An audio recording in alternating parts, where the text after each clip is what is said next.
It's about that time. Around the Felt is back with our Week 16 predictions. Crazy, man. Only 3 weeks left of the regular season. 2 weeks left of our fantasy seasons. What the fuck, man? I remember all the drafts I was doing in July and August for this moment here, for the semifinal matchups, for the underdog matchups.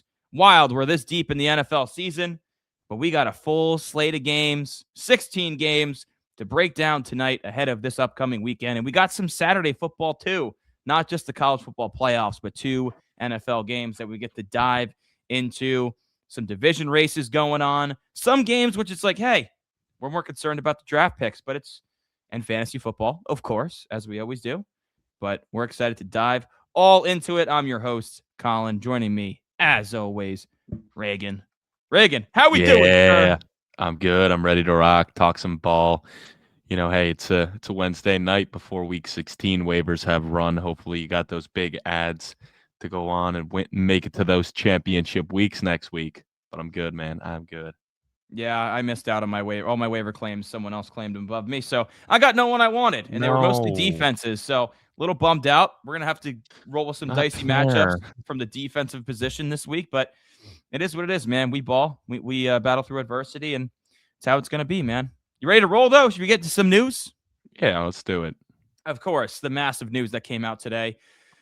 Mike McDaniel, the Miami Dolphins, decide to bench Tua Tagovailoa for rookie 7th-round pick Quinn Ewers, getting the start over Zach Wilson as well, the former Jet, the former Bronco. Very interesting. Yeah, I was kind of surprised by that. Yeah, I thought it was going to be Zach Wilson, and that would have been pretty frisky and fun, but Ewers, he must look pretty bad. That is true. I guess Ewers is kind of frisky and fun as well. Obviously, the major question here is Tua just signed a major long-term extension for a lot of dollars. They can't just move on from him. They'd eat over $90 million in dead cap. But Reagan, the fact that they've moved on from Tua at this point of the season, once they seemingly became mathematically eliminated from the playoffs with that loss, it makes you wonder, will Tua Tagovailoa be the quarterback for the Miami Dolphins in 2026?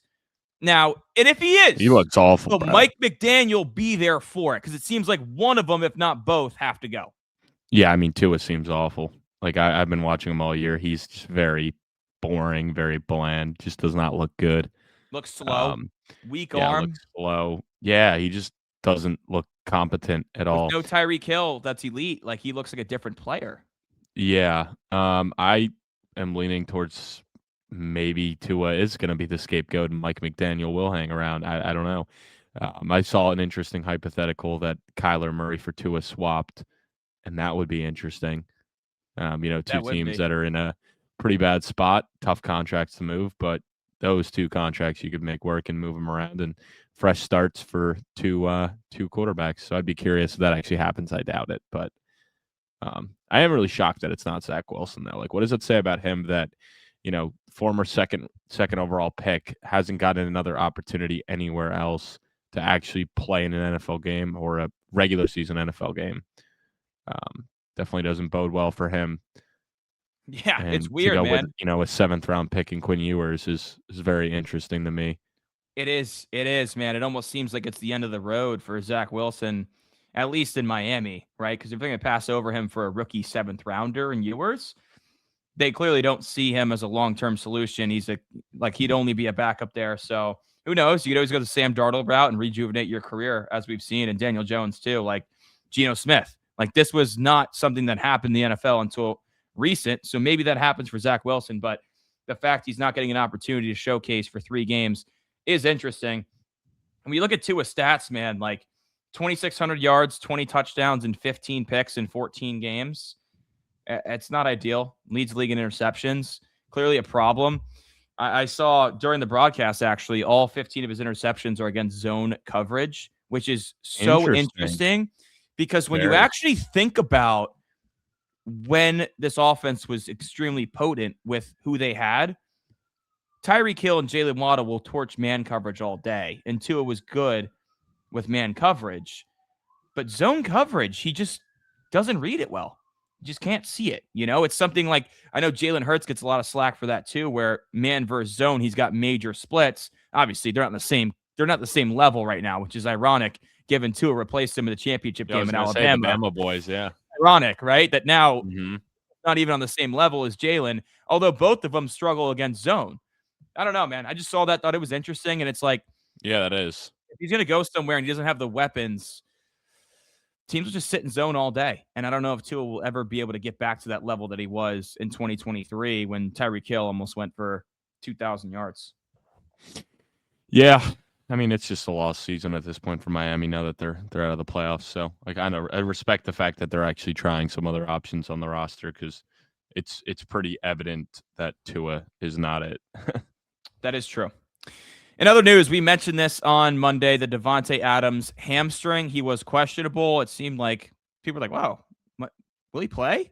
They haven't ruled him out. That's crazy, given that he like grabbed the back of his leg and got shot and fell on the ground. But not upgraded, downgraded to doubtful today. So we won't be seeing Devonte Adams Thursday night. I didn't think we were. Sure. That's more gamesmanship to me than anything. That's right? what that is just some good old fashioned gamesmanship. It just sucks, man. The touchdown machine himself, like getting you to the fantasy playoffs if you're still alive in the semifinals. I know both you and I have them, and now you're going to be without a key piece of that lineup. It's just really tough.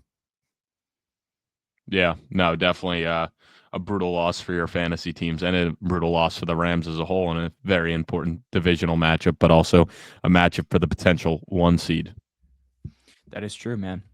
All right, and the last piece of news I got, your New York Jets, brother. Brady Cook remaining the starting quarterback despite both Justin Fields with a knee and Tyrod Taylor with a groin being limited in practice Wednesday. Aaron Glenn has already named Brady Cook the starting quarterback. Interesting, because all year it was Aaron Glenn not naming starting quarterbacks during the week. Now he's doing it with Cook. Is the tank fully on, or what's the thought process here with the Jets? It's probably a little bit of both. It's probably the fact that, hey, we know Tyrod's not the answer. We know Justin Fields is not the answer. He's probably pissed off and like, you know what? We might as well see if we have something here. Yeah, it does help with the tank, but Brady Cook is showing flashes at this point, so you might as well see if there's anything in the tank. You know, even if he's a career backup for the Jets, it's never bad to have your backup quarterback solved for next year. So I'm cool with it. I really don't want to play Fields at all. Like, I don't want him seeing the field again in a Jets uniform. And for Tyrod, like, I just don't, all you can do is ruin the tank. He's not the future option. So I'm cool with them playing the young guy. It's all we got from news tonight, man. We got anything in the mailbag? Did the mail delivery guy come? We do. We have two different people that submitted. So Mike Greta wants to know, in a fantasy football league this week, who should he start at tight end? Parkinson, Loveland, Strange. I wouldn't go Strange against Denver. That's for sure. I think Parkinson, just because of the fact that he's been getting crazy volume as of recent, and now Devonte Adams is out. So, I already said it, and I went out in a couple of my leagues that I had been streaming the tight ends and put a heavy investment in him fab-wise.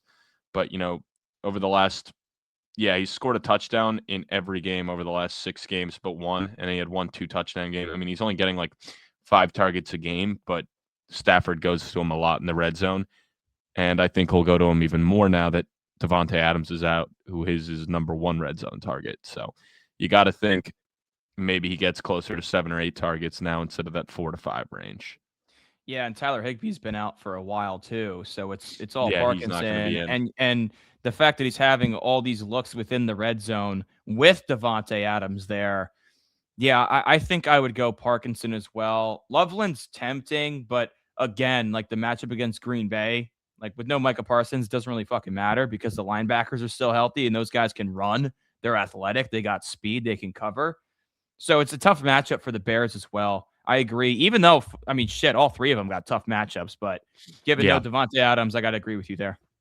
Yeah, plus Cole Kmet's still there and involved, and I think there's a better chance that you see a bad offensive output from the Bears versus the Rams. I just trust the Rams offense a lot more.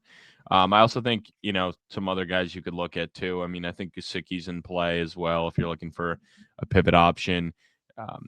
Evan Ingram against the Jaguars, the revenge game aspect, always in play in my book. So I think there's some other options out there as well. But thanks for submitting that, Mike. Let's shift over to Caleb now. Do you think Trevor Lawrence has reestablished his confidence and will continue to ball out? Oh, I would love to believe so, man. I really would. But part of me just is hesitant that as soon as he's getting all this praise, he puts up a total clanker again, like we've seen him do. Like, part of me thinks he's going to have an awful game on Sunday. And I hate to say it because I'm a big believer in this Jags offense. I got ETN, I got Tutin, I got Brian Thomas. I have Trevor Lawrence in the league. Like, I'm fully invested in this Jags offense, and I believe in it long term. And I love the strides I'm seeing. But I just got to go back to what I've seen. And Lawrence throughout his career has always been inconsistent, is the word that just pops in my mind. So part of me thinks now that he's getting all this hype after a 6-touchdown game, he's not just going to come back down to earth, but he could have a total dud. Yeah, I definitely don't think he's reestablished himself. I just think a team like the Jets is a very good matchup to, turn it around. But I think Denver's just a tough matchup. So I think you can play him in fantasy. I probably wouldn't be super excited having to play him in this matchup. But like I said earlier in the week, I mean, we've seen teams that are not very good go toe-to-toe with the Broncos. I mean, Jackson Dart had a very good fantasy week against the Broncos in Denver as well. So I definitely think that's in the cards. Did you know that Trevor Lawrence is QB7 on the season after his 44 bomb last week? That I believe. He's got a lot of rushing touchdowns this year. He's got to have like almost 6. He has exactly 6. So good fucking math, my friend. He's got 6. Yeah. But when you actually look at his performances, like obviously 44 fantasy points against the Jets is crazy. Where he's had a lot of problems, Houston. He got absolutely crushed by Houston both games. San Fran, week 4 San Fran, though. So before the injuries. He got crushed there. He got crushed by Carolina week 1. But he's like lit up. I mean, he did light up Kansas City. That's impressive. He lit up Cincinnati. He lit up the Jets.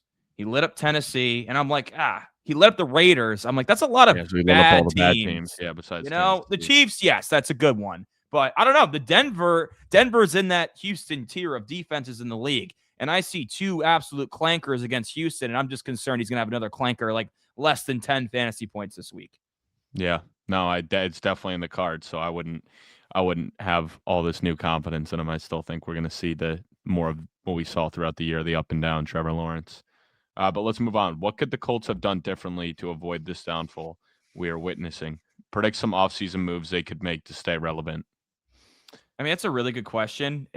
Part of it's like, I mean, your starting quarterback had a fractured fibula. You know what I mean? Like, there's not really anything you could do to avoid that besides, like, I don't know, building up the offensive line more so he didn't take that singular hit. Like, you know what I mean? It's tough because offensively, from their weapons, specifically their wide receiver core, we've seen them elevated to a level we haven't seen in the past. Like, Pittman had a really good year in 23, right? Josh Downs has had some games, but Alec Pierce being elevated as well, like adding Tyler Warren.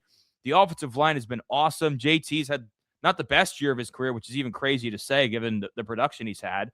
He did lead the league in rushing a couple years back. You've had everything going for you offensively. You signed Charvarius Ward, who got hit in the head during pregame warmups that put him out for a month with a crazy bad concussion. He got concussed again. You trade for Sauce Gardner, pulls his calf. It's just unlucky, dude. Like, I don't think they could have done anything differently. Their biggest hole this offseason, like where they were really bad last year, was passing defense. They were a bottom 5 passing defense in the league in 2024. They did everything they could to fix that by adding Sauce Gardner, who got hurt, by adding Charvarius Ward, who got hurt in unfortunate circumstances. They rejuvenated Daniel Jones. Shane Steichen showed you the problem was never him. It was not figuring out the quarterback situation.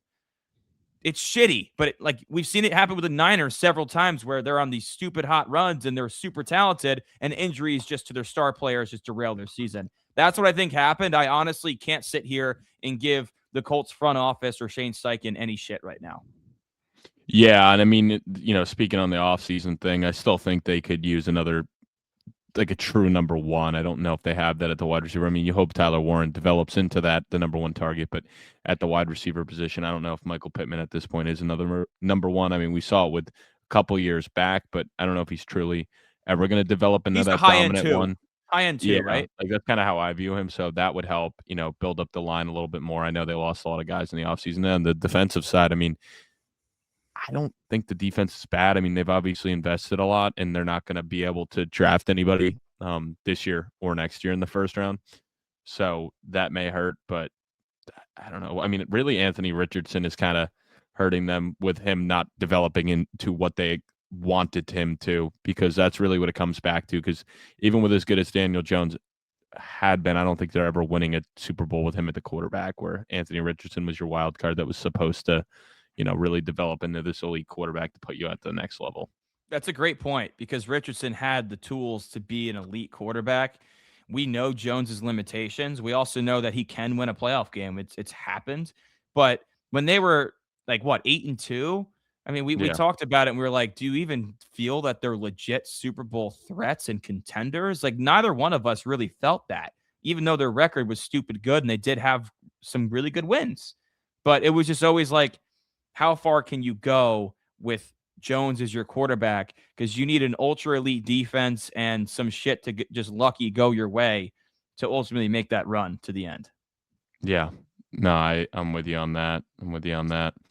But let's move on to his final question. Pick a quarterback to throw for the most yards, and then pick a quarterback to throw for the least yards in Week 16. Wow, that's a Um, good question.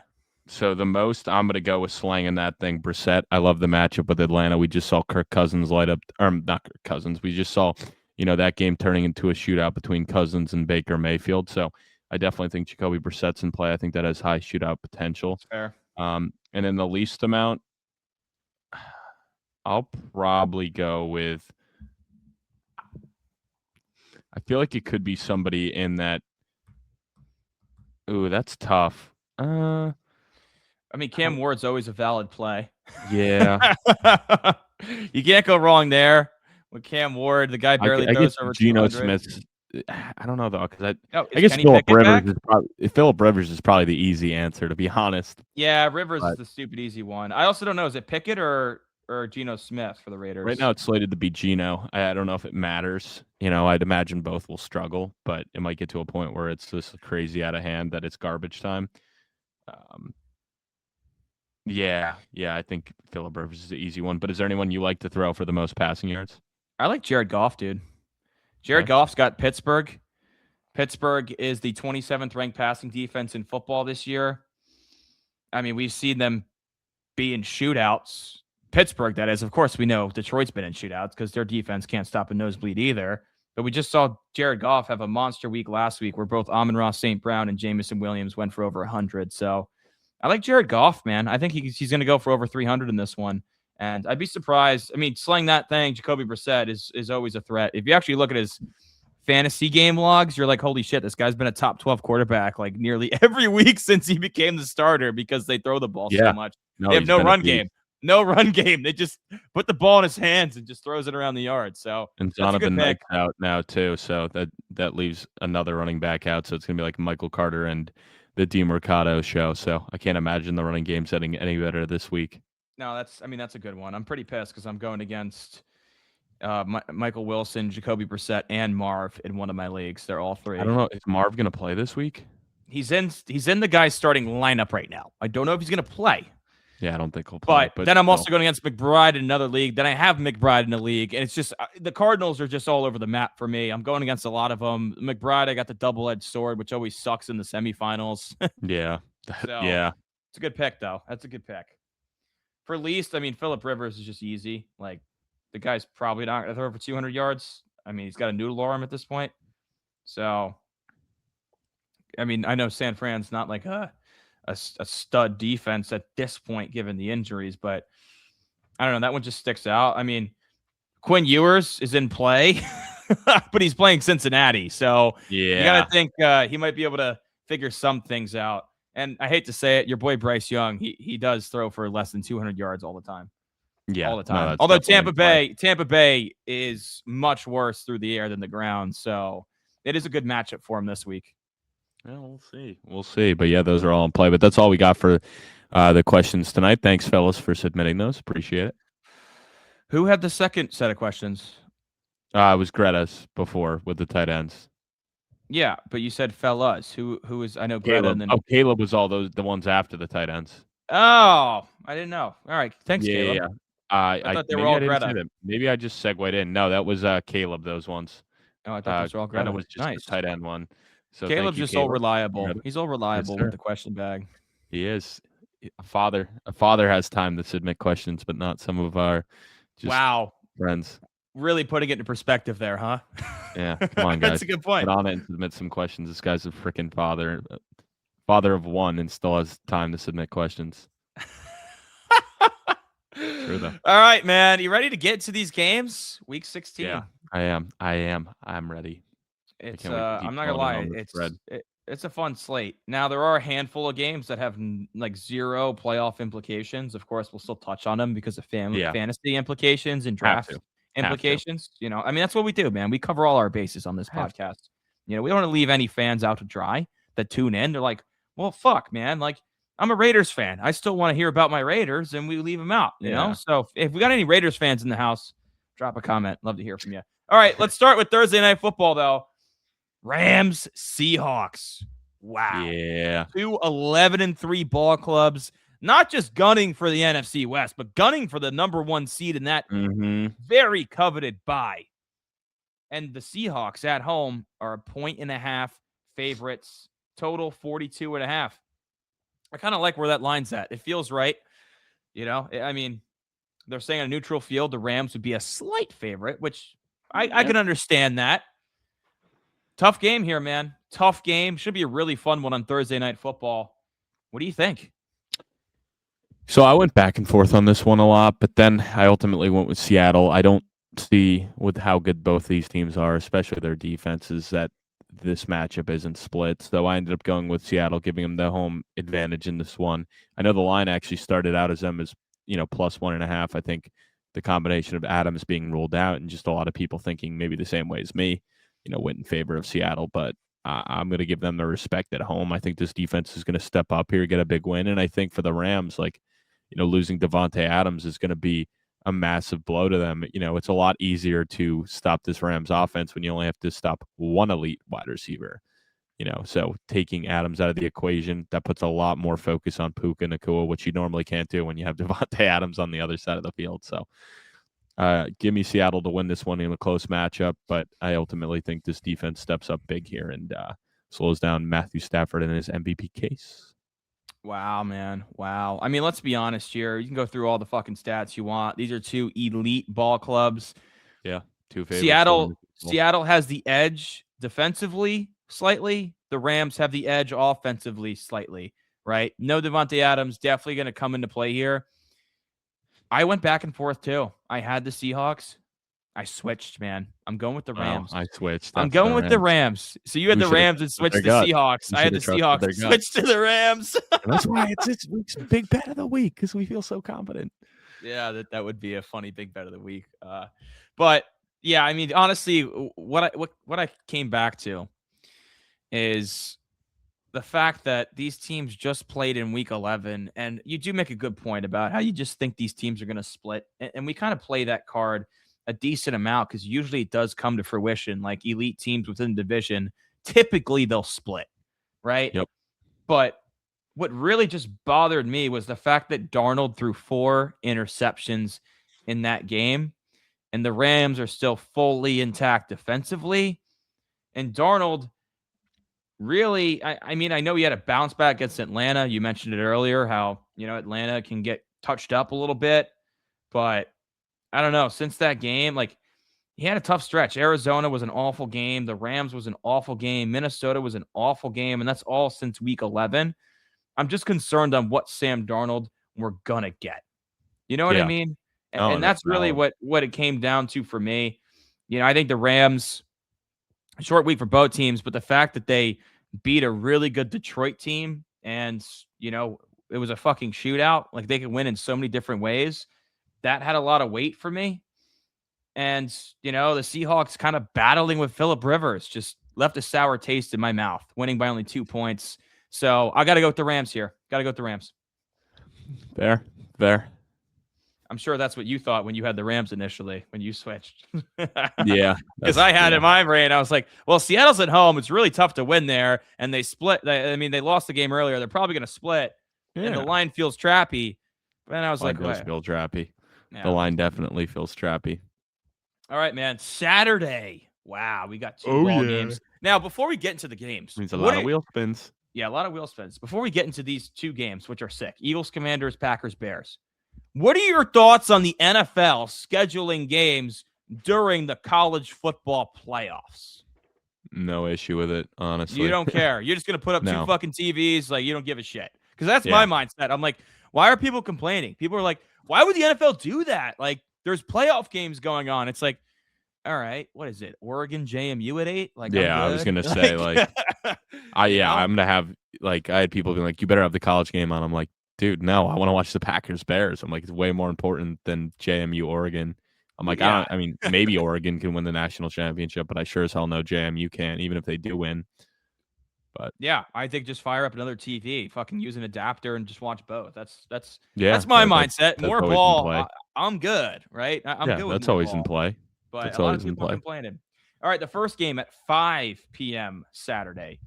Eagles Commanders. When the NFL scheduled this, clearly they were hoping Jaden Daniels would be in this game, and the Commanders would be more like the 2024 Commanders. Unfortunately, they're not. The Eagles are 9-5. The Commanders 4-10, and the Eagles are 6.5-point favorites with a total of 44.5.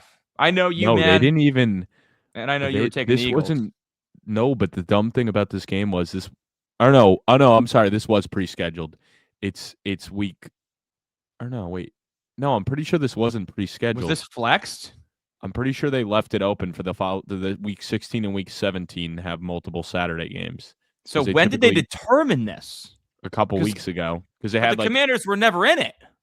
Yeah, I don't know why they must have had, because I know like week 17 they had like 6 matchups, and they were all like either Saturday or Sunday matchups, and they decided like last week which ones we're going to get for next Saturday night, because they're also doing this again next Saturday. Dude, I don't know, man. Like next Saturday's games are pretty good. How does Eagles Commanders get the nod over Bucks Panthers if this? Because I don't think that was an option. I don't think that was an option. Like they only have a couple games that like are in consideration, or like that they put out before the season as flex options. Like Panthers Seahawks was a flex option for next weekend, and they didn't do it, which I was surprised about. Interesting. Like Steelers Lions, like that seems like a better option too. It must have not been an option. I forget I'm almost positive, unless this was pre-decided, but I don't think it was. I don't remember, because I don't know why they would pre-decide that. Yeah, but anyways, we wait on the Saturdays. I know you're taking the Eagles, but we get would you like to elaborate? Would you like to elaborate a little bit more why you're going with the Eagles? Because I know you're not picking Mariota. No, I'm going with the Eagles here. It's just a matter of like one team is just, back. Like I think the Eagles are a team where when they're hot, and when they're cold, they're cold. And right now, they're hot. And yeah, it helps when you get the best medicine possible and playing the Las Vegas Raiders, who I think it's pretty clear and obvious they're by far the worst team in the league. Like I don't even think it's a debate between them and the Giants and Titans, where we thought for a while the Titans are by far the worst, but I don't think that is anymore. So I think the Eagles are going to roll here, even though it's in Washington. I just don't care. I mean, this defense is cheeks, so I think this is another good, get right spot. Continue to build on a good offensive performance last week. Heavy dosage of Saquon, AJ Brown continuing to get it done, and another good game from Jalen Hurts. Yeah, I mean, I agree wholeheartedly. The Eagles are going to roll here. I think they beat up on this team, not quite as much as they did Vegas, but it'll be a double-digit win for sure. I'm actually kind of surprised the spread is only 6.5. Like that feels weird to me. I almost thought it'd be like 9.5. But when you look at the Commanders, you're like, okay, the second worst defense in football. They're not good at stopping the pass. They're not good at stopping the run. I mean, Dallas Goedert's been playing great ball. AJ Brown's been playing great ball. Once in every 3 weeks, Devonte Smith has a big game. Maybe that's this game. Barkley's like somewhat getting back on track and looking a little bit more like himself with having some explosive runs. And I'm like looking at the Commanders and I'm like, what do they got to play for? They just shut down their quarterback for the rest of the year. Like, these guys are just collecting their game checks when the Eagles are still fully focused on getting fully right, because not just beating up on the Vegas Raiders gets you fully right, but putting together a string of consecutive weeks of playing great ball. I mean, the talent differential is massive in this one. The things you're playing for, your passion for this game and what you're playing for, like, it's much more significant for Philly. And I don't give a shit that the Commanders are at home, dude. Like, they're not packing up that stadium. I guarantee there's going to be a ton of Eagles fans there this Sunday. So, yeah, I think the Eagles roll. I really don't understand this line. Now, maybe we look like dumbasses and the Commanders, like, battle and make it a tight game, but this just feels like it's going to be at least a 2-score win for Philadelphia. Yeah, I agree. Not sure why my audio is coming through my computer. That's annoying. But yeah, I'm all Philly with you, man. I'm all Philly with you. I'm ready to talk some. Say that. I hate that. No, yeah, it's good to hear we're both on the Eagles this week and both think the Philadelphia Eagles are winning, and we're gonna root for them to win and cover. That's great. I'm not rooting for them, but two big Eagles boys here. I'll just take like fucking Jalen Hurts to score in this game, and I'll be pretty good. 2 Eagles fans here rooting for them to cover and win. Nope. That's where we stop. All right, man. Packers, Bears. Green Bay 9-4-1. Chicago 10-4. This is your 8:20 kickoff Saturday night. The Bears are favored by a point and a half. Very interesting. Total 46.5. No Micah Parsons, of course, for the Packers. I'm sure that came into play with the line here. Bears at home, prime time. Probably the biggest Bears game in how long, Reagan? How many years? I mean, you could say I mean, you could say 2 weeks ago was against the Packers, but yeah, I mean, this one feels even more massive. I guess and the fact that it's home, you'd say it's, this is one where it's setting the tone, saying, "Hey, we are not the same old Bears. We are different Bears. We're the Ben Johnson-led Bears." I have the Bears winning here. I think they're going to get it done. I was very impressed with how they played the Packers the first time around. I think Parsons being out is massive. I think them being at home is massive. Obviously, I hope Rome and Burden are able to go. I know both guys are questionable. But as long as they have more and one of those two guys, I feel pretty confident in this offense. And maybe that just means if they are out, we get a heavier dose of, the Loveland Komet stack. And, Zacchaeus has been involved, is okay as if he's the number 2, is okay. But I think this win's going to come, through the run game regardless. Like, I think it's going to have to be a heavy dosage of Swift and Monungai in this game, because I think that's one of the Bears are their most dangerous, is when they can establish the run and then beat you with the play action, because Caleb is great, rolling out of that pocket with play action. So would love to see that. And on the Packers side of the ball, I mean, you just lost your best defensive player, and then you just debatably, lost.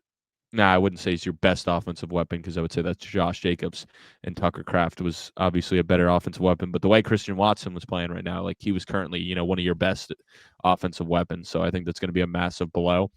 And yeah, I know Jaden Reed's back, who I do think is in play here for fantasy. Like, I'm actually going to be playing him in a fantasy matchup now that Watson's probably going to miss. But I don't know. The Bears defense has been playing better right now, and I just feel like Green Bay is running out of options where it's like, we can hand the ball to Josh Jacobs, but in the receiving game, it's like they're losing guys like flies, where it's going to get to a point where it's like, who does Jordan Love go to? And I don't know if he's to that top tier level that he can make guys specials and get it done. So give me the Bears here to get it done, get a big win, and really put them in a good direction towards winning this division and having one of those top seeds in the NFC. Is Christian Watson officially out, or is it tracking to not? Because I know that they said it's not a long-term concern, but they're hopeful. But not playing would be. You're right. Return to practice, but it's he's fighting to play. But I'm thinking based off of his history and the fact that he's had some major injuries, it's hard to think, like, because the Packers are still in a good spot to make the playoffs. I don't know. Let's see if Vegas is giving them lines, but I'll let you go. Yeah, I'm going to go with the Packers here. Of course, the Packers beat the Bears 28-21 just 2 weeks ago in Week 14, and it was an awesome game. And, I understand the love for the Bears here. Like, a 1.5 spread, it just feels like that's pretty fair. Now, honestly, I think it should be in Green Bay's favor, not Chicago, so I'll gladly take the 1.5 and the underdog on the road. The thing that, and you make a lot of valid points, Reagan, The thing that concerns me with this Packers pick is Josh Jacobs re-aggravated that knee injury, that bone bruise, that they're painful. It's not like he's going to make it worse and it's going to be a long-term injury, but it's just hard to play through, right? But after that, because the Bears are susceptible on the ground. Of course, Jalen Johnson and Kyler Gordon are back in the lineup. So if you look at their past defense statistics from this season in its entirety, they're skewed. They didn't have Jalen Johnson's a Pro Bowl caliber stud player, all pro caliber, right, at his best. Yeah. So it's skewed a little bit. My concern is the Packers need to beat the Bears on the ground today on Saturday and have Jordan Love work play action off of that. Is Jacobs going to be full go? Now, he obviously had 70 yards and 2 touchdowns after he aggravated that knee injury, which makes me feel comfortable enough to take Green Bay, but that's just what I'm looking out for in this game. I think they're the better team. I think they're more battle-tested, and fuck it. It's the same thing that we had earlier where it's like, well, yeah, like 2 great teams gunning for the top of the division. Like, you think they're probably going to split, and I'm going against that theory yet again with the Packers. Yeah. No, I don't know. It'll be close. It'll be close, but I just can't see that. Like, this is another one where it's just like these teams are so evenly matched. It's like I can't see it not being a split. Like, I can't see one of these teams sweeping the matchup. I mean, I guess granted Green Bay swept Detroit this year in the matchup, but I find it hard to believe that this is not a split. These teams are very, very evenly matched. And this game, like you said, is probably the biggest game in 10 years for the Bears. I mean, I guess that playoff game that they won against the Eagles was pretty big, but they lost. Sorry, that they lost. Sorry. It feels like the biggest game since that, though, right? Yeah, it has to be. Definitely. But I don't know, man. This is massive for Green Bay because if you go to 10-4-1 with winning both matchups over Chicago and Detroit, you're sitting in a pretty good spot. Yeah, no, and definitely. You have the tie, right? You have the same win total as the Bears, but you have a tie. Yeah, and then they end with the Ravens and Vikings. But the Ravens game is going to be tough because the tie may end up coming back to bite them because then they'll be then they'll only be up a half a game on Chicago, and then they could easily lose the next week, and Chicago could win, and they'll hop right back over them. That tie is really going to come back to haunt them. It's interesting. All right, let's keep it rolling here. Buffalo at Cleveland. Yeah. We don't got to spend too much time on this one, man, because the Browns are out of this shit, and it's a 10.5-point spread for Buffalo, of course, with a total 41.5. So Vegas, not a lot of confidence in Shough in this one. That hints the Bills total is, 10.5, 41. Bills total is 30, and the Browns total is 10.5. That's pretty freaking crazy. So, yeah. Oh, boy. All right, man. Shador, can you get back on track here? I am going to take them to cover. I think it's a lot of points to give them at home. I think their defense needs a get-right game. I think they will step up here. The past couple weeks have really been getting lit up. I mean, they allowed 26 to the Niners and 31 to the Titans and then 31 to the Bears. So I still think they got a lot of guys there. I think this is one where a lot of people be like, oh, Buffalo's hot. They're coming off of a big win. This may be a little bit of a hangover game for the Bills here too, where it's like, hey, they just put and left everything on the field to come back there. So I think, playing in such a tight game will affect them. So they will win, the Bills, but I think this is going to be a very close game, closer than many would think. So give me the Bills to win by a field goal here, maybe a touchdown, and the Browns to cover. But I could definitely see it being, potentially tied going into the fourth quarter. I think the Browns are going to actually hang around on this one because of their defense. And Myles Garrett will break the record in this game as well. You think this is the week? Does he do it against Deion Dawkins? Because that'd be a legit formidable opponent to break the record against Deion Dawkins. I just don't think there's any lineman in the league that can block Myles Garrett consistently. So that's true. All right, look, I'm going to go, and I hear you, and 10.5 is a lot of points. And there have been weeks where the Browns have played up against some teams that are now considered atop the league, and they lost in very tight fashion because of that defense. And they are at home, and the defense is always better at home, especially for the Cleveland Browns, the Dog Pounds. That's absolutely true. Unless they're playing the Titans, which leads right into my point of why I'm taking the Bills to cover the 10.5. You lost to Tennessee, let up, 31 in that game? Yep, 31. Then they let up 31 to Chicago, but they only hung 3. And Shedeur throws 3 picks, only throws for 177 yards in that one. The Bills can be got on the ground. However, the injuries along that Cleveland offensive line have clearly affected not just Quinshon Judkins in the run game, but also Shedeur and how much time he has. And even before Shedeur was in the lineup, Dylan Gabriel and how much time he has. If the Browns had a fully healthy offensive line and the run game was looking like it was early in the season, I'd be way more inclined to take him to cover the 10.5. I'm just banking on this being a week that the Bills just show everyone they're one of the best teams in the league and they just put on a dominant performance. Because you can get the Bills where they play down to competition and frankly fucking get beat bad. Yeah. And it's like, what the fuck is this team? But then you have other weeks where Josh Allen goes full Superman and they look like they should be top 3 forward Super Bowl contenders and they blow teams out of the water.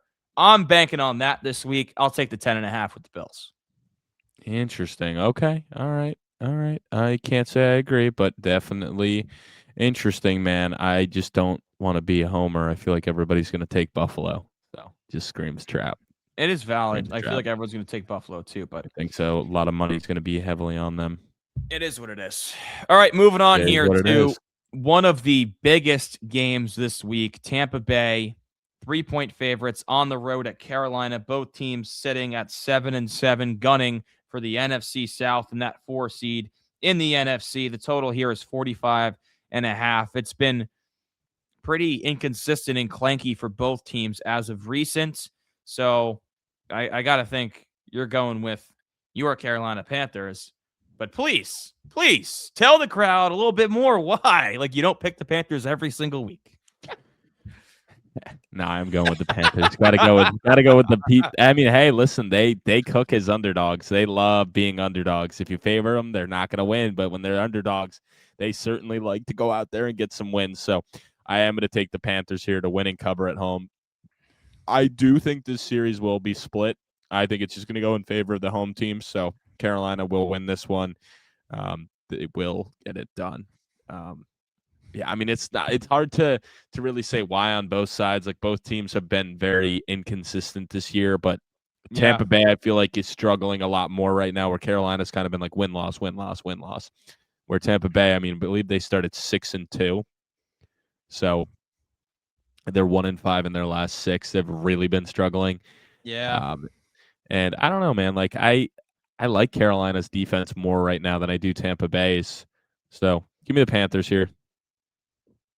I'm going Tampa Bay. Oh, I agree with you. This is like so hard to pick. Like, you're a homer for the Panthers. I'm a homer for my guy Baker Mayfield. And ultimately, I think Tampa Bay actually matches up well with Carolina because I think Carolina wants to rely upon Rico Dowdle and Chuba Hubbard. And, you know, most games, Bryce Young is under 200 passing yards. For Carolina to win this game, it's got to be a Bryce Young game. I'm not willing to roll the dice on that. I'm going to ride with my boy Baker Mayfield. Fully healthy Arsenal for the first time all season. The boys are going to get back on track down in Tampa Bay. You know, I'm excited for him. I think Baker's going to cook. I think Bucky's going to have a good game here. You know, I'm going against him in fantasy, unfortunately. I think Mike Evans. Why wouldn't I think Mike Evans going to have a good game? Like, I'm curious to see if J.C. Horn's going to travel with him or. I think he will. I had Mike Evans in the league and I took him out because I think J.C. Horn's going to go with him, and he's been clamping this year. Dog. He should be an All-Pro. He's definitely going to be an All-Pro this year. Now, was that league the matchup against me? Because I think you had him in the lineup against me. Yeah. So who you going with instead? Michael Wilson. Michael Wilson. Wow, it's not a bad call. It's not a bad call, actually. So Great yeah, call. I think even if Mike Evans gets shut down this one, I still think Bucky Irving, Emeka Buka, Chris Godwin, Jalen McMillan, Tez Johnson is plenty enough for the Bucs to get a win here. Because I do think their defense matches up well with what Carolina wants to do offensively. Yeah. I mean, it's just I don't know. I will say, you know, for Tampa, I mean, I hope they actually use Bucky Irving more. Like, I don't know what that Sean Tucker goal line bullshit is, but dude, I was fucking pissed. I was so mad. That again, that's for sure. So I'm done taking Bucky to score touchdowns. You just can't do it. The worst is when you have a starting back to score and you get near the goal line, the fucking backup's in. You're like, fuck me, man. Fuck Yeah, me. if they're gonna utilize him weird like that, yeah, I mean, it makes me nervous. So yeah, but yeah, no, Sure. I ultimately think the Panthers will win this one, but I don't know. Gotta have it for both ones. I really wish this wasn't a 1 o'clock game because it's just gonna be such a gotta have it. Yeah, me too.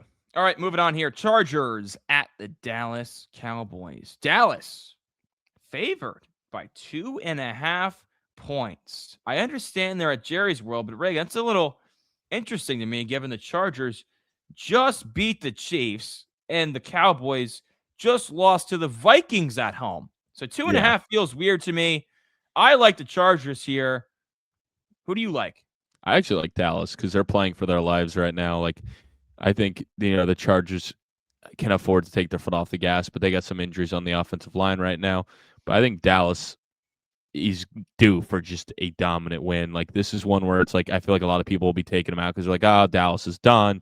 The Chargers just beat the Chiefs, but I think Dallas, I guess technically may know before this game, so that's the only tough thing with predicting it right now because I believe with a win, Philly clinches the playoffs and Dallas officially gets eliminated.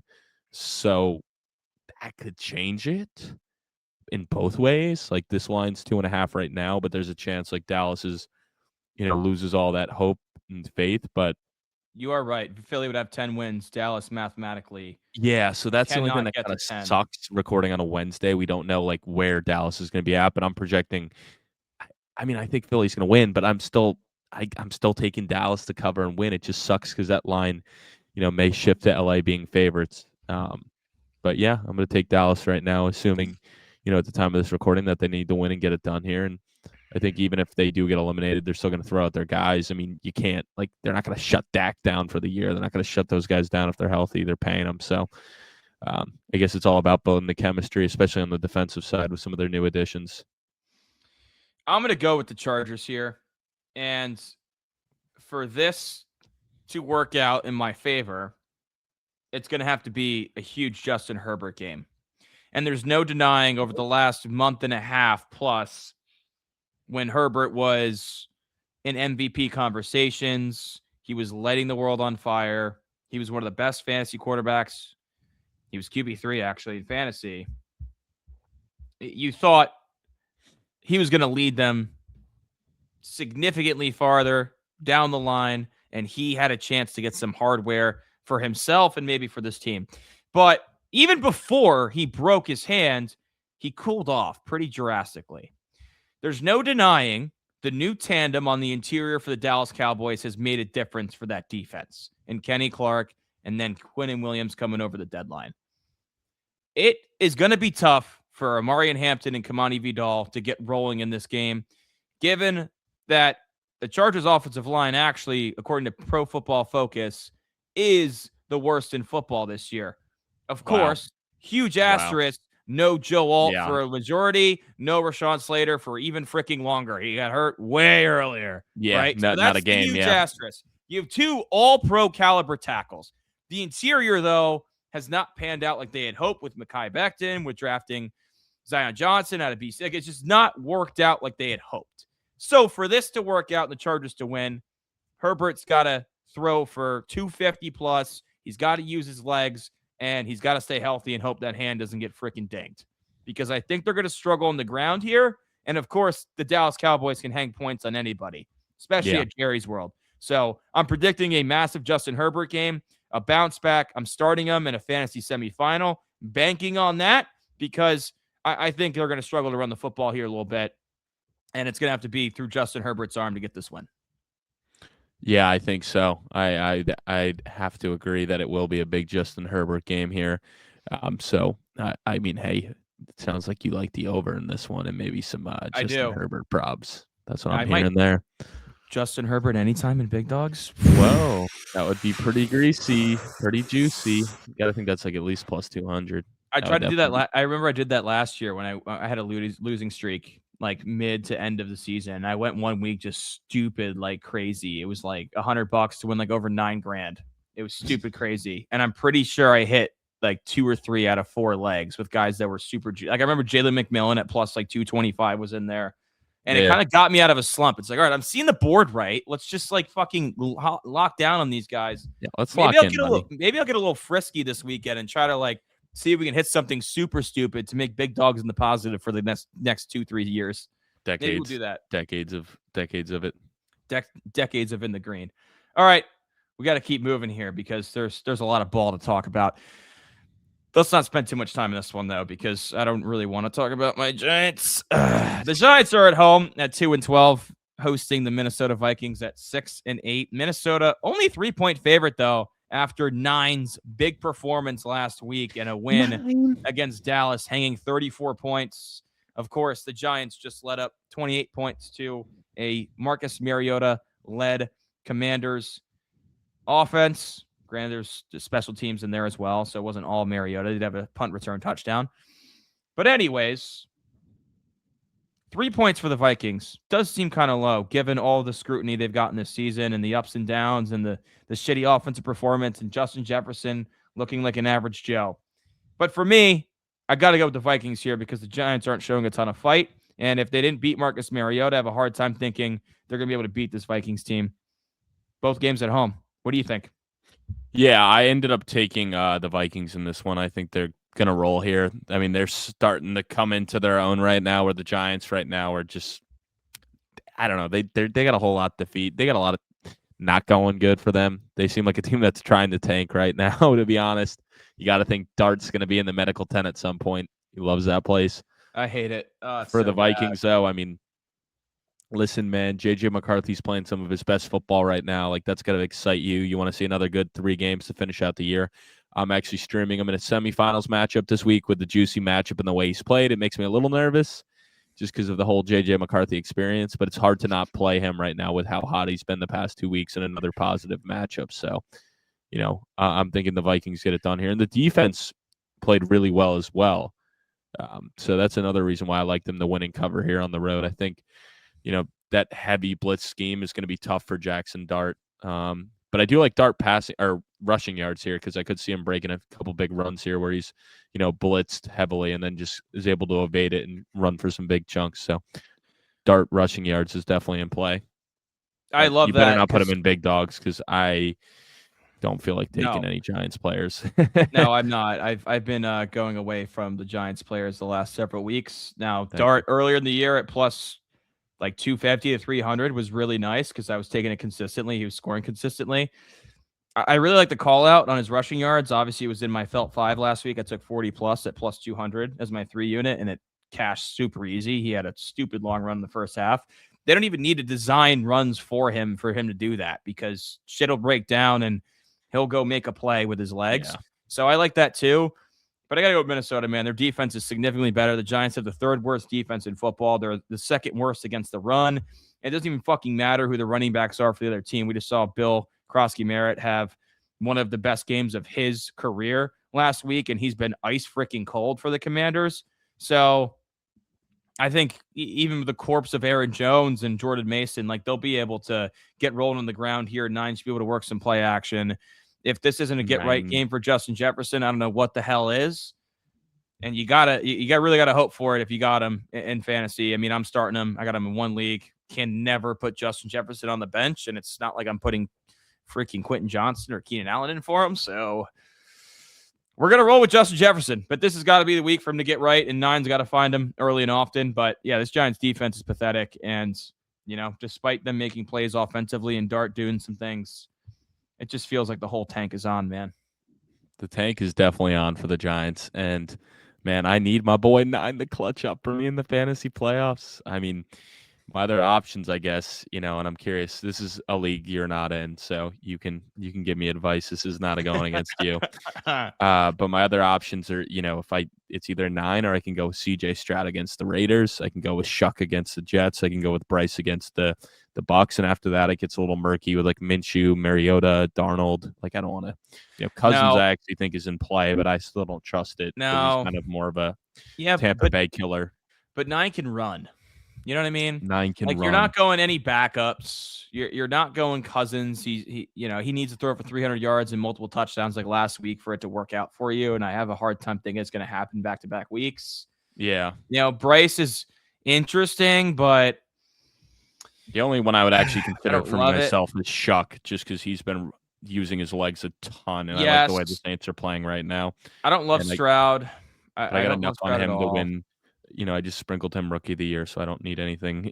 That's enough incentive to Yeah, you do gotta it. be It's root gonna for sting him. even more because that ticket dies with a bad game because he needs And the ball out the rest of the year. and despite you even picking Seattle, like you can't deny the fact Darnold threw 4 picks and no touchdowns the last time he played this Oh team. yeah, So it's like hard no, to go to that no, well right now. no, I'm good on that one.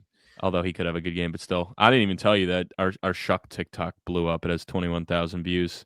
A lot of people commenting on it. Wow. Fuck it. Keep liking it, guys. Keep watching it Yeah, on a lot of people repeat. Let's commenting go. either way, and you got some Shough versus Dart people going at it in the comments. You might have to hop in there and I have to hop in defend and your be boy Dart. don't talk about my sweet prince like that, you fucking bum homers.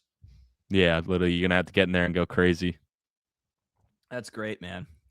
Okay, we got a game that doesn't matter in the slightest. Well, I guess it matters for me. And you know what? This is pretty sick because not that I root for injuries or anything, but now that I'm sitting here looking at it, KC at 6-8 with Gardner Minshew at quarterback, traveling to the 2-12 Tennessee Titans. And for my Yeah, Giants, gunning for that number 1 overall pick, this shit matters. it does And matter. Vegas clearly thinks the Titans got a chance in this one because the Chiefs are only 3-point favorites with a total of 37.5. That is grossly low. I don't know, man. You believe in the underdog Tennessee Titans? Can they sneak a I win actually out of do. here?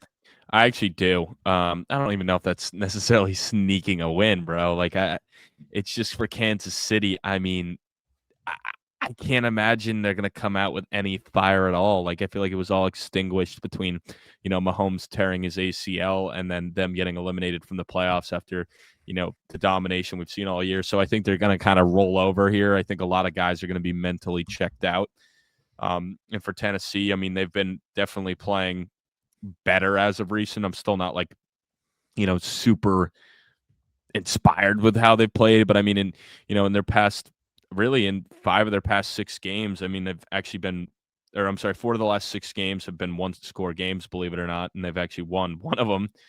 And some of the teams they went toe to toe with was the Texans, Seattle, and the Chargers. Like those are 3 teams that should be in the playoffs that they lost by 1 score. So they've starting to kind of turn a leaf here. I'm still not in love with the offense, but the defense is decent enough, I think, to keep them in this game. And it sounds like Rice may miss as well for the Chiefs with a concussion. So, backup quarterback with a lot of backup weapons. Wait, whoa. Rashee Rice's concussion? I thought I saw that. Maybe not. I thought I saw something today. I gotta see. Oh, dude, I got him in 2 leagues. If that's true, Reagan, you're fucking killing me.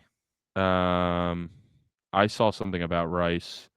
Rashee Rice is in concussion protocol and won't practice today. Yeah, I got that from Sleeper. So I would be shocked if why would you play him if you're the Chiefs, to be honest? Like Oh, when the fuck did he get concussed, dude? I didn't even know that he's been happened. lit up the past 2 weeks, but Oh, he reported concussion symptoms Monday. So it's not like he got, because I didn't see him get pulled from the game or anything. He yeah. reported symptoms Monday. Yeah, he probably reported symptoms because they're eliminated. He probably isn't saying shit if they're still Oh, alive. fuck me, So dude. I'm thinking he's 2 out. weeks. That's so I bad, think he's gonna dude. miss, which obviously Oh, is gonna hurt bad. But that's if he misses as well, you're taking away the best receiver, the best quarterback, and no run game already. So I just think shit's getting bad in Kansas City, and at least stuff's on the come up for the Titans right now. So giving the Titans to cover and win bro, at you home. fucking piece of shit, man. I'm getting you in South Park, and I'm not gonna have Devonte Adams and Rashee Rice, 2 of my horses all year. Holy shit. You Poor fucking baby. you Poor lucky, baby. you lucky bastard, you, Yeah, I'm man. so lucky. Right, Oh, right. that Yeah. really upsets me. That really upsets me. Yeah. You know what? I had the Chiefs. I changed my mind. I'm gonna go with the Titans. And there's 2 reasons. Number 1, I'm I'm a rooting the Giants fan. hell. I'm Yeah, rooting there the you go. hell out of the Titans for this one, man. It'd be At least you're huge for honest. my Giants. Number 2, and this is a thought that popped in my head. When was the last time the Chiefs played a meaningless football game?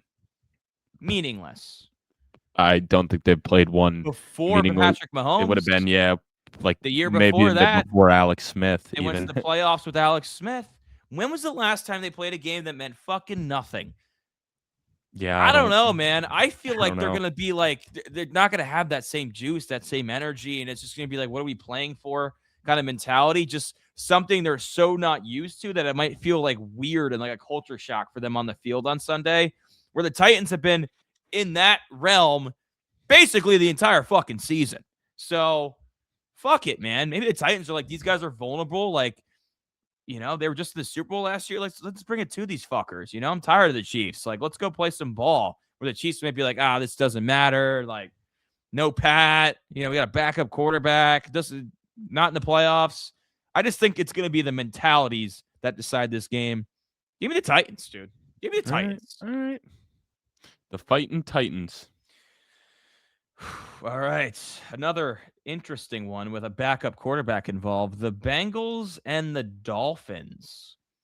Cincinnati 4-10, Miami 6-8. Both teams out of it. Cincinnati 4.5-point favorites, though, with a total of 47.5. Of course, that's reflecting Quinn Ewers as a starting quarterback and not Tua. I'd be interested what the line would be with Tua. Probably more around a pick 'em. You got to think. But regardless here. Yeah, probably. Regardless here, a game that means nothing besides our fantasy football matchups and our bet slips. So what do you say here, Reagan? Any picks on your mind and who's going to actually win this game? I like the over here. I do think the Bengals are going to win and cover here. I mean, they're. I don't feel good about it. It's just like it's hard to have. I don't feel good. Yeah, I don't either. It's hard to have any confidence in Quinn Ewers in his first career start. Like we don't know what he's going to look like. I mean, I guess it's if he plays good, it's a great spot to have a good game against. Like, we may almost get false hope with him where if he lights it up, it's like, how good is he really? Because the Bengals, you could say, have the worst defense. Like, you can't really ask for a better debut start against if you're Quinn Ewers and the Dolphins. Like, true. Even in a super flex, like, if you're desperate, he's playable. But, more so DFS lineups, I think at his price point, he's very playable. But I would imagine he'll be a popular pick because he'll be very cheap. But I'm going to take the Bengals to cover and win here. I still think, Joe Burrow, with all this weird stuff he's saying, it's not super inspiring, but I think he's due to just come out and light the world on fire and be like, I'm back, baby, I'm back. So, plus the Bengals are just way more talented offensively. Like, even if, I don't know. I just find the Dolphins having a hard time stopping them. I mean, that defense looked pretty bad against Pittsburgh this past weekend. Or Monday night. No, I agree, Rodgers kind of picked them apart. I agree. I know we both took Miami, and I tell you what, in the second quarter, I was sitting there and I was like, God damn it, we're so dumb, dude. The Dolphins can't win in the cold in December or January. Like, it's so obvious. Like, why do we buy into the hype of the Miami Dolphins, man? I don't know. This one is in Miami, so not a concern. But I am going to take the Bengals to win and cover the 3.5. I mean, what you said, I agree with. That's kind of how I see this game going. As I see Joe Burrow throwing for 4 touchdowns and 280 yards. I see Jamar Chase going absolutely nuclear. If T. Higgins is back in the lineup, I see him and Chase both scoring. And for the Dolphins, the offense clearly has to run through Devon Achane. He's had just a phenomenal season. Tua loves hitting the checkdowns, though, and I'm kind of like, is Ewers going to do the same? You'd think so because it's his first start, but I don't know. Maybe he's not reading through his progressions as quickly as Tua was, and some of those dump offs where Achane can get you a 10 to 20 yard chunk, maybe those become sacks, and it kind of sacrifices Achane's upside a little bit after having 60 receiving yards just the other night. But again, it's like I will never be the guy that takes the team with a quarterback having his first career NFL start. The math is just against it. They lose the vast majority of the time. So that's why I got to go with the Bengals here. Oh, nice. Yeah, the boys are riding with the Bengals. Not confident, but they're riding with the Bengals. Yeah, you're like, what Burrow's saying, like, not super inspiring. I was like, that's just the perfect way to put it. Like, everyone's like, is this motherfucker retiring? Like, what the hell's going on here? He's going to request a trade? Like, I don't know, man. But I did see a report today that Burrow, quote, can't see him not being in a Bengals uniform in 2026. So, there you go. If he wasn't talking like he was in press conferences, that shit wouldn't even come up. Yeah, I mean, like, like you said, I mean, it's all the press conference, and then the only reason he wouldn't be in a Bengals uniform is due to his own doing. So, I don't think they're going to trade him away unless he, Yeah, not willingly. not No way. willingly, just if it gets to a point where he's going nuts and they have to get rid of him. Okay, your Jets, man, 3-11, travel to New Orleans. The Saints 4-10. We got a 4.5-point spread here. The Saints, the home team, the favorites. Total 40.5. Tyler Shough versus Brady Cook. Yeah. Wow, what a quarterback matchup we got in this one. Two Do you rookies believe in dueling your it New out. York Jets? Do you believe in them? Can they No. battle here? Nope. Can they Nope. get a win? Nope. I mean, maybe they could get a win, but I don't believe in them, and I don't want to believe in them. I'm going to take the Saints to cover. I'm going to take the Saints to win here. I think Tyler Shuck's playing some great football. The Saints have really just got some big-time energy the past couple weeks, and it's because of the rookie. And you see, this is great for the culture Kellen Moore is trying to build there, where, on the other side, Aaron Glenn, you see some semblances of culture building. It's still not really there to me, where the Saints, it's like, hey, it's pretty clear like Kellen Moore is turning around this franchise very quickly, and Tyler Shough really could be the long-term answer. I highlighted it last pot. I love him at 25-1, just with the last 3 matchups left and with how open I think this race is. So if he's able to continue to ball out, which I think he can here, like I said, he's definitely a viable fantasy option this week. A little risky, but it's a great matchup. I mean, the Jets defense is a shell of what it was. So give me the Saints to cover and win here, and it's probably going to be a game where the Jets dominate and Tyler Shough looks terrible. So I'm just leaving this very upset. But dude, everything points to a big Saints win here. The Jets have gotten blown out like within the first half the past 2 weeks, and the Saints have beaten 2 divisional opponents the last 2 weeks. Carolina by 3, Tampa Bay by 4. Sorry. I hate it. Atlanta by 4. So everything screams Saints. I am going to take them to win because they are at home. However, I'm going to take the Jets to cover the 4.5. Wow. Giving us our respect. There's no stat here. It's not like, oh, well, the Jets defense has been doing this or that, or Brady Cook's been doing this or that. No, you know what, man? Sometimes you just got to go with your gut. You would know about that, Reagan. Just going with your gut every now and then. Man. Trust in the gut and being like, everything screams Saints should cover this. The Jets have been so freaking bad. I think 90% of the public money is going to come in on New Orleans at this spread. So that's why I think the Jets are going to cover it.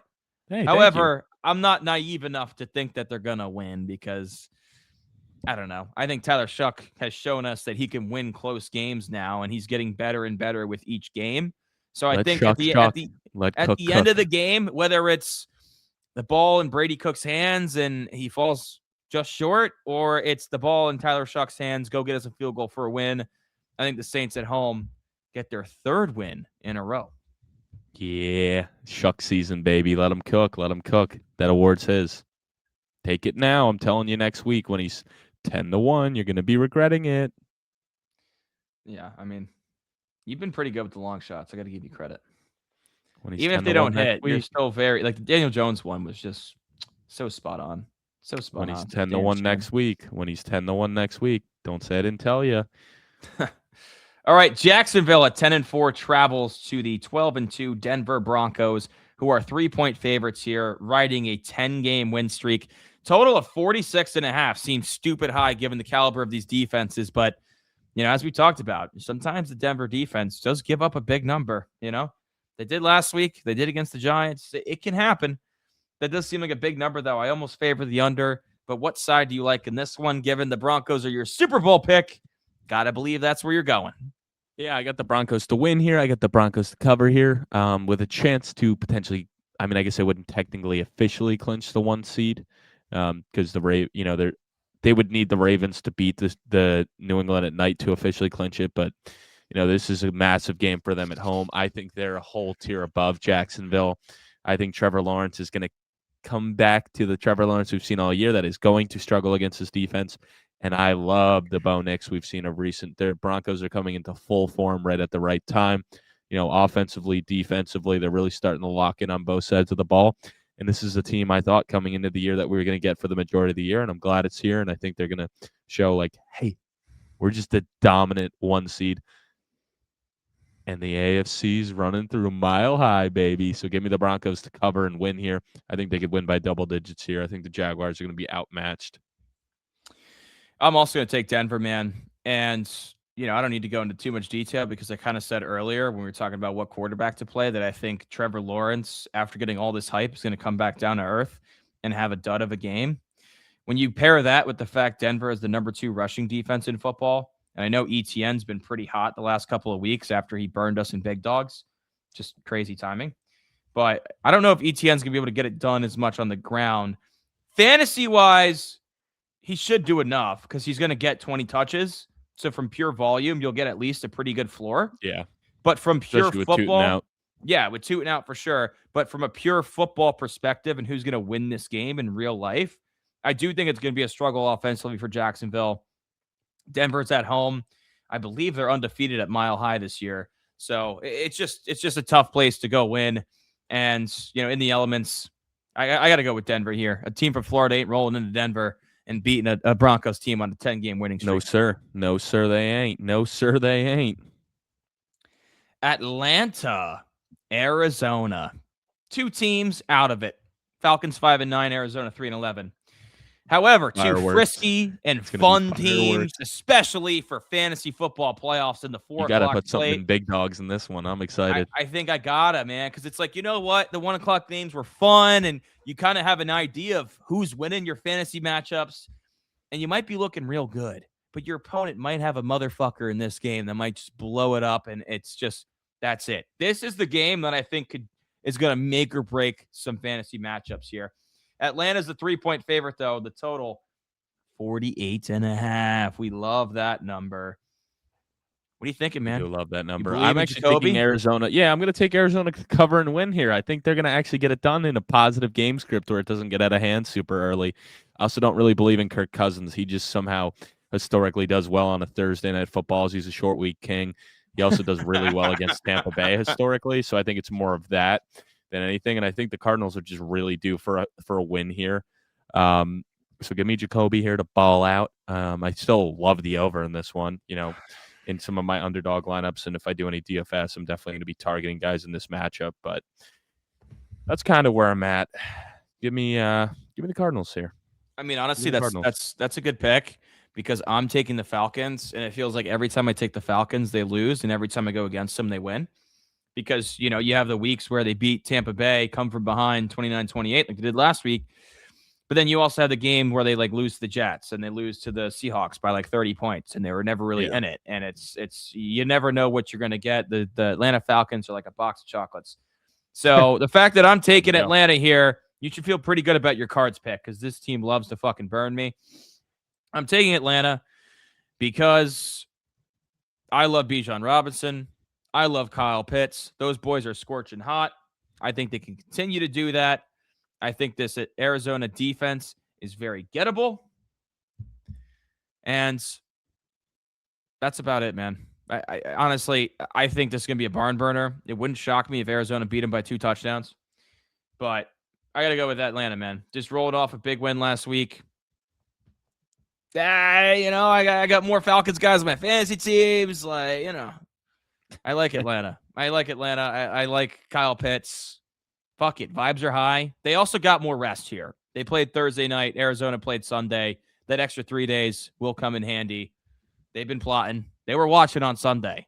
Hopefully they got something in store for Jacoby because that Arizona offensive line does need some work, and these young Atlanta pass rushers have come alive the second half of the year. So they're going to need to go to work for this to come to fruition. That they are. They're going to have to put some pressure on slinging that thing. Can't let them pick you apart. Can't. I'm going against too many Cardinals in fantasy. Cannot. Fun game here, too. Pittsburgh, Detroit in the 4 o'clock slate. 4:25. So they staggered this one out a little bit. Detroit's a 7-point favorite, though, which feels high. It does feel high. A total of 51.5. Of course, Detroit off a heartbreaking loss to the Rams where they let up 41 points. Pittsburgh off a big win against Miami. They really just shit on them. But this game is not being played in the cold up in Pittsburgh. It's indoors in Detroit where it's very tough to win. And that Lions offense loves to go to work. Do you believe in that Lions offense enough to cover 7? Or are you saying, fuck it, I'm going Steelers money line, keep the points? No, I'm definitely not saying that. I'm going with the Lions to cover. I'm going with the Lions to win here. I think they're going to dominate the Steelers in this one. I think this is classic Steeler football. You also got to think, too, like the Steelers have 8 wins right now. Like they're primed to go 9-8. Like they're not going to win 10 games. Like they're due for their nice little loss to get them right back on track of what we're used to.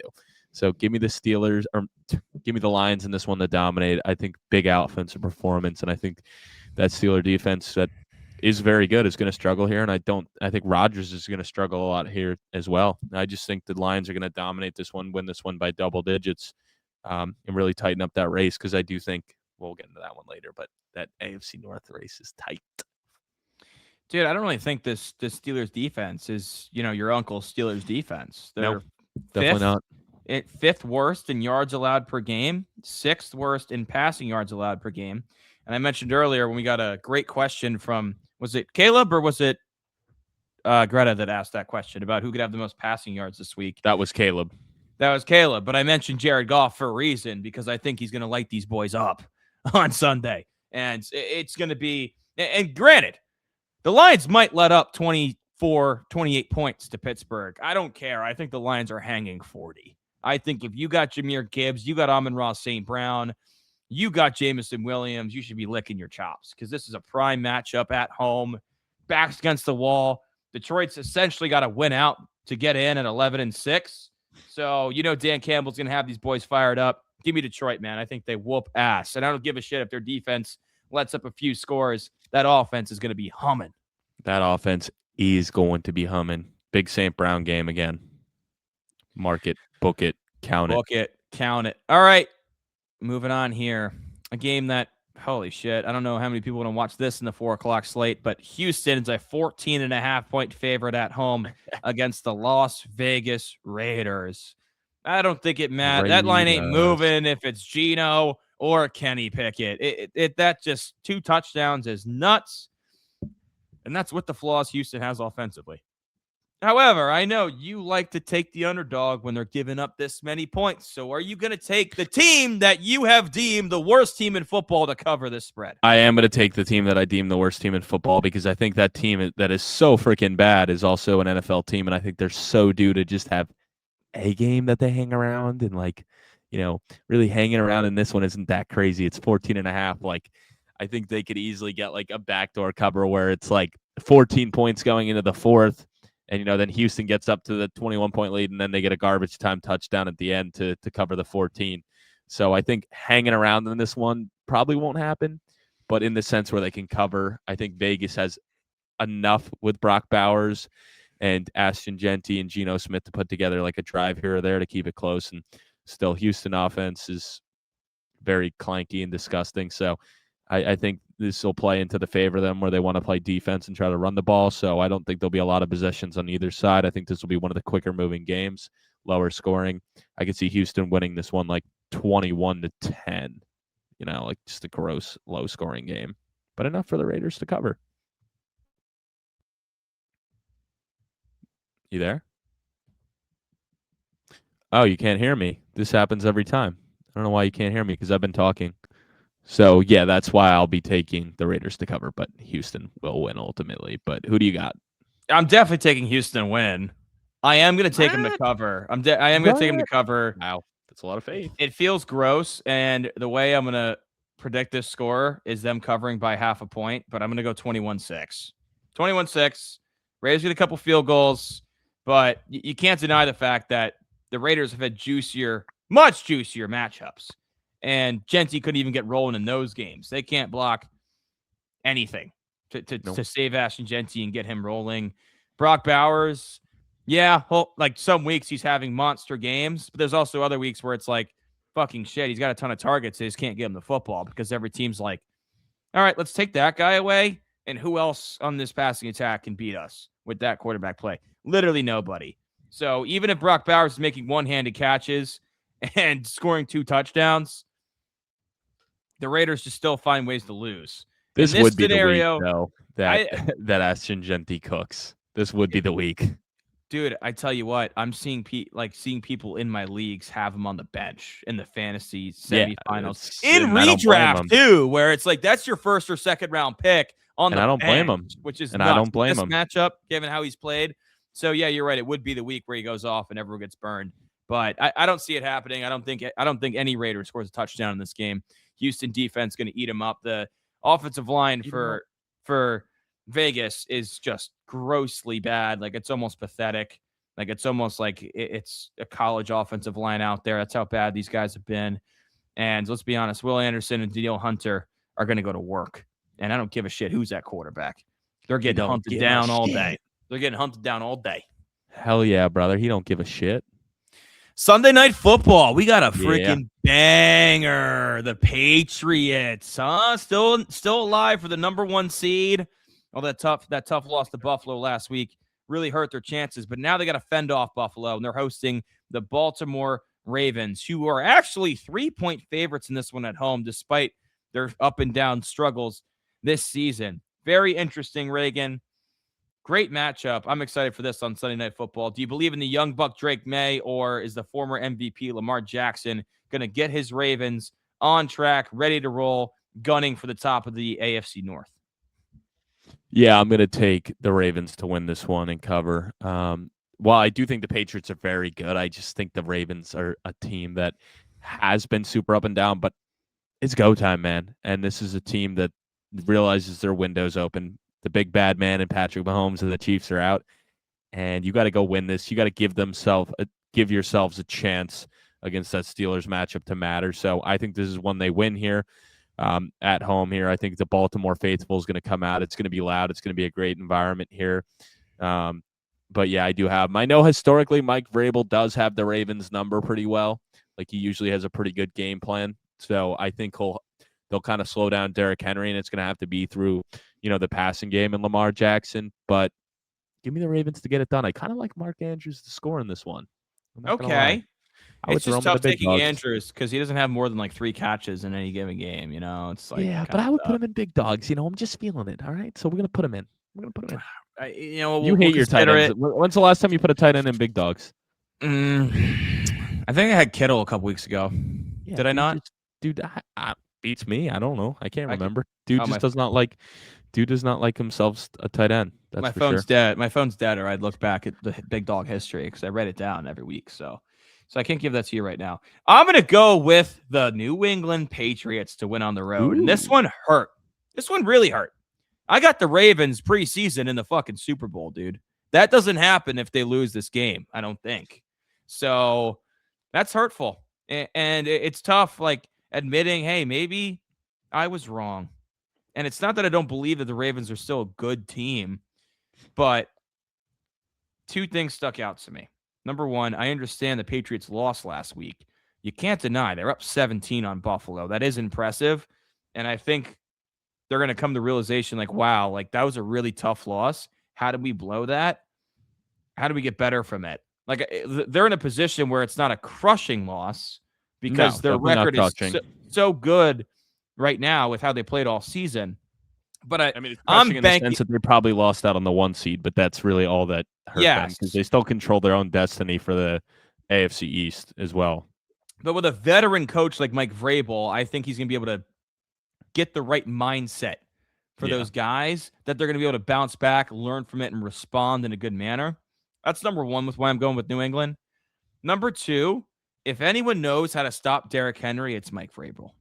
And the Pats' rush defense is number 5 in football this year. So if they can slow Henry down, and we've seen games this year where Henry only gets 10 carries, and those are the games where the Ravens struggle. And we're like always talking about it on Mondays. Like, how does Derrick Henry not get the ball more earlier on in the game? It is wild. I think Vrabel's going to do everything he can to take him out of the game as early as he can, stack the box, hit him low, get him down, put the Ravens in 3rd and long, and put the game in Lamar Jackson's hands, which in most cases be like, oh, that's fine, former MVP. But you can't deny the fact the weapons for Baltimore are still concerning what it's felt like for a couple years now. Zay Flowers is not a true number 1, right? And the guy does, hate to say it, he makes some pretty big-time mistakes in big games. We've seen him have some pretty bad fumbles in big games. So for have. me, if anyone knows how to beat Derrick Henry, it's Mike Vrabel. And it's not like the Patriots are some bum rush defense all year and they're going to get some motivation or some secret sauce. They're a top 5 run defense as is. So I'm going to roll with Vrabel, the veteran coach. He's going to have these boys ready to play. He's going to be able to contain Derrick Henry. And I think he's going to get the right thoughts in his players' brains to respond from last week's pretty awful collapse. He's certainly going to need it. But this is a very important game for both teams, but definitely a lot more important for the Ravens right now. We're kind of disagreeing a lot this week. I like it because I got a lot of ground to cover. I was going to say, history says you might want to listen to me, folks. No, I'm due, man. I'm due. We're going to close that gap. Yeah, we're going to close that gap this week. The Las Vegas Raiders of the spread picks this year. All right. Monday Night Football. Let's wrap up this pod. The Niners travel to Indy to play Phillip Rivers and the Colts. The Colts are 6.5-point dogs. Getting a lot more respect from Vegas this week after also at home too. But yeah, they're at home, yes, but 13.5 to 6.5 from the Niners to the Seahawks is pretty drastic. And you know what? I think that defense gained a lot of respect from Vegas last week, even without their top 2 corners. And that's why you're seeing a 6.5 with Phillip Rivers. I'm picking them to win, or not win. I'm picking them to cover. Whoa! You got the... No. I have them. I'm taking the Colts to cover, but the Niners to win. I just think that Colts defense looked good enough to me last week to keep them in it. I also think the Niners defense is still very banged up, and it's not going to get healthier. But they're not by any stretch of the means an elite group. So I think the Rivers will be able to move the ball better.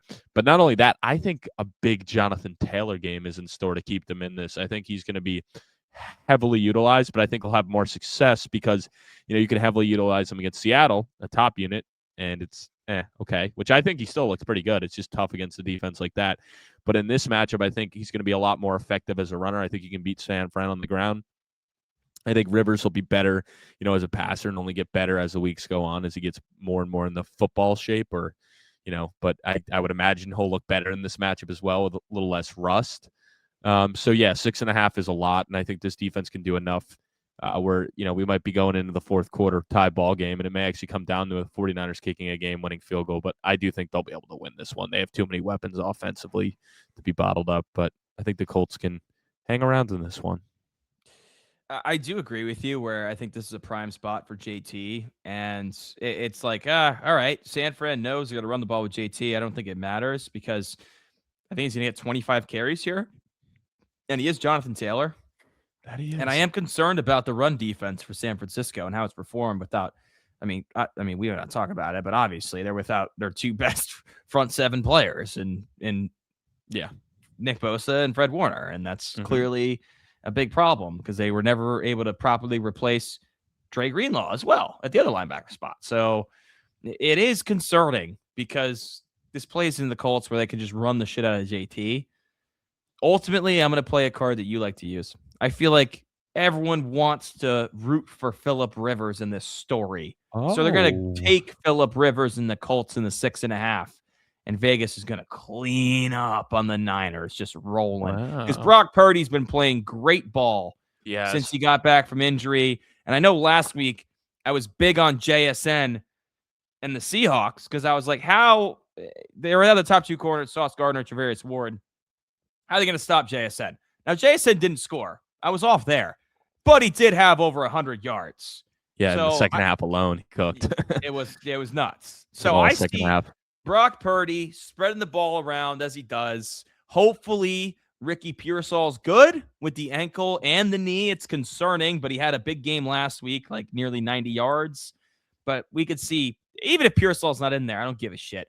Kittle, Jawan Jennings, Kendrick Bourne, Christian McCaffrey, plenty enough for me through the air for the Niners to roll and, make that game last week for Indy's defense look almost fluky. Give me a Niners 31-17 win. Yeah, and it'll be very, very clear for the Niners, a playoff picture, or a lot more clear after Thursday night, where they stand in the division, because everyone's like, oh, is it going to be the Rams? Is it going to be the Seahawks? They're both 11-3, but the Niners are lurking at 10-4. They're very much still in play. I think you could even sprinkle them to win the division. I believe they still play Seattle. I know they split with the Rams, but they're 4-1 in the division. Yeah, they're 4-1 in the division right now, San Francisco. So they would, I think, have the tiebreakers if they're able to win out. And, with having that Seattle. Yeah, they get the 1 seed if they win out, essentially, right? I think what they need to have happen is they need Seattle to beat the Rams, and then they need to beat Seattle. And then they would have the tiebreaker based off the division record from what I saw. Because interesting. I know the Rams, I think, who did the Rams? Oh, no. Okay, San Fran's 4-1, Seattle's 2-2, the Rams are 3-1. So yeah, they basically would need the Rams to get a loss in division, to lose to Seattle, and then they would have to do then is just beat Seattle, the Niners, when they play them again. They got to win out the last week of the season. Yeah, but they can easily do that. Like a Seattle win is actually massive because then the Niners just have to win out, and then we're looking at Niners Seahawks week 18, most likely the 1 seed for probably the 1 seed because the North is still Chicago is still in play. They have with the 6-3 conference record, where I think if they may get it over Seattle, but yeah, that'll be interesting. That'll be cool when that's Sunday Night Football. Week 18, winner gets the 1 seed. It's going to be like the same thing as last year. Last year with the Lions, Vikings, and the Vikings, we saw the Vikings just tank out. They got their asses kicked, and they got their asses kicked again the week after. It's a heartbreaker. The loser might go to 6 too. Like there's like if the Seattle loses, they could go all the way from being the potential number 1 seed to number 6 on the road. That's true. Going to take on the Bears or the Eagles. So a lot of stuff at play. That's crazy. All right, Felters, we appreciate you sticking with us. Another pod down, another week discussing ball. We're excited, man. We're in a ton of fantasy semifinals. Excited. There's games that matter for the postseason. There's games that matter for our shitty teams in our draft slot. So it's all good, man. We got college football playoffs. It's a great weekend of football. Enjoy the holidays. Come on. It's that time of the year. Yes, it is.